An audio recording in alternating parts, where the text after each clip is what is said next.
Yeah, it was obviously um, amazing to get that type of reception and support. It's yeah, it's very special because it's not something I asked for or imagined, and to get that type of spontaneous reaction, means it's authentic. The relationship that I thought we had, so uh, it's great. It really feels special, and the fans have been phenomenal. It meant a lot to me to play in a city like this for as long as I have, and to feel important to the fans and the community. And I just feel like a very lucky guy. You talked about your emotions going tonight. You mentioned Mm. possibly had a decision to make. This could Yeah. possibly be the last one. Well, I mean, I must admit, I'm not the most sentimental person in the world. So, I didn't, it wasn't it's something I shy away from more than try to soak it up and get emotional and all that stuff. But I mean, to be honest, I really didn't get a chance to think about it. If this were to be my last game, it would be a night I'll remember and be an important night for me. But I didn't get a lot of moments to put that in perspective because we were playing for our lives last night and coming back in the middle of the night and getting the kids from school and stuff like that. It's not like you have a lot of time to sit around and try to put your career in perspective. So I just wanted to play hard and try to go out on a good note for this season. Um, yeah, I mean, I think I'm gonna have to obviously sit down and consider my options and maybe predict and evaluate possibilities. But you know, uh, I'm in no rush. I think it's important to take my time and just gain some perspective on what's happened in my career and what the future may hold. So you know, just a lot of speculation at this point. What are you looking for from management here to help make the decision to stay here easier? Obviously, I mean, for me, I just want our team to be as competitive as possible if I were to return, and um, we'll see. I mean, there's a lot of factors involved, and um, I'll get a chance to sit down and evaluate all of them at some point. Did you feel maybe less fifty-fifty? The fans seem to sense something, split this third Mm. or something happened. I mean, I honestly have no clue. I couldn't predict. I don't know what the future holds at this point, and I'm actually okay with that. I think now's the time to maybe get some distance from it and try to find a clear perspective on where I am. And until I do that, I couldn't put a number on it or take a guess on what the chances are that I'll be back or not. But you do want like a 3-year deal or something, right? Yeah, I mean, I'm not. It's not. I'd like to play 3 more years. I'm not. I'm flexible. I want to see what's the best situation for me, and we'll see what happens. Winning way up there for you. Winning and being competitive and being a part of a good environment. Those are the top. Is it easier to make that decision the fact that you've done it once before with Dallas coming to here and haven't been through that process? Yeah, I mean, in a lot of ways, I feel like I've done everything before at this stage of my career, but um, this is still a new moment because every moment is unto itself. So, um, you know, we could talk all night, and I'll maybe never give you a straight answer because I don't really know. I really don't know, and but I appreciate the interest, and I appreciate that people are, excited for whatever comes next, and also interested in what my future holds. It's very flattering.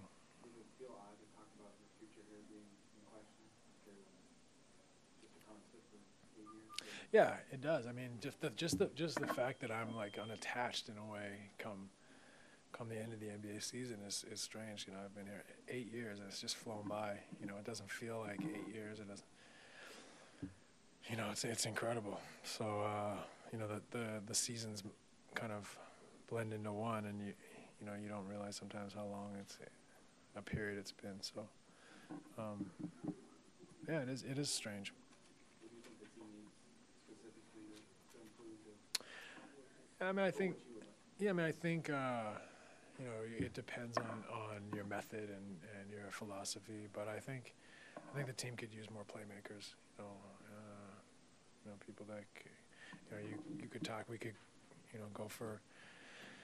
You know, it depends on your strategy. You could go for bigs. You could go for, you know, consistent 28 game scorer, or you could go for, you know, a few more playmakers at different positions. So there's different philosophies. There's different ways to go about it. I think that the team and the club need to really analyze, you know, what their philosophy and is moving forward, and put contingency plans together to build the best team. And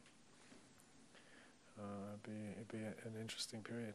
How would you assess Alvin's job? How Alvin did his job this year? Yeah, I mean, I think Alvin was unbelievable this year. You know, to think about it. I mean, if you think about it, you know, Michael Redd was a late signing, hasn't played for 2 years, if I'm not mistaken. Is that right? 2 years.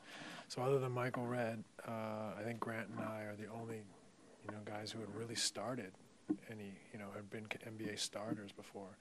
So and there was you know, quite a few new guys this year too. So for Alvin to be able to put all those pieces together, you know, for all our flaws and faults, and put us together, and when we're 12 and 19, not let us quit and not let us, you know, because we were 12 and 19 and we really didn't have a lot of answers at that point either. It wasn't like, hey, we're going to get better. We're going to get better at this, that, and the other. It was like, I'm not sure if we're going to get better at any of this stuff, but he wouldn't let us, you know, relent, and he was phenomenal. You know, I love playing for Alvin. I think he's a great coach. When you look back at the season, how are you going to remember it? You know, this is a rewarding year. You know, I mean, this was a positive season. You know, obviously, I'm used to playing in the playoffs, and you know that's important to me. But you know, we took it about as far as we could this year. You know, it's inevitable with a change, and you know,